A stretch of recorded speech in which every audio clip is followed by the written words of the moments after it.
అందరూ కూడా ఏకమై వైఎస్ఆర్ కాంగ్రెస్ పార్టీ కుటుంబ సభ్యులందరూ మేమందరం కూడా ఈరోజు సాయి ప్రసాద్ రెడ్డి వారి వెనుకనే మేము ఉన్నామని ఈరోజు నిరూపణ చేయడం జరిగింది.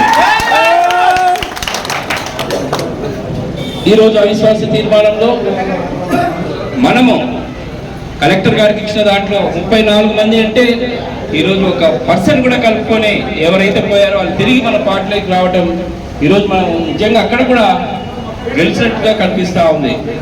అంతేకాకుండా ఈరోజు ఆదోళన నియోజకవర్గానికి వైఎస్ఆర్ కాంగ్రెస్ పార్టీ పునర్వైభవం వచ్చిందని కూడా ఈ సందర్భంగా మీకు తెలియజేస్తా ఉన్నా. అంటే ఈరోజు మన వాతావరణం చూస్తే మున్సిపాలిటీ దగ్గర అసలు ఆ కేరింతలు అవి చూస్తే మరి ఈరోజు వారు ఎమ్మెల్యే గారు వచ్చింటే మరి ఏమని అనేవారో అంటే వైఎస్ఆర్ కాంగ్రెస్ పార్టీని అంత ఈజీగా ఆదోని నియోజకవర్గంలో కోలుకోకుండా దెబ్బ కొడతానని చెప్పిన వ్యక్తికి ఈ రోజు మా దెబ్బ ఏమో ఈరోజు చూపించడం జరిగింది.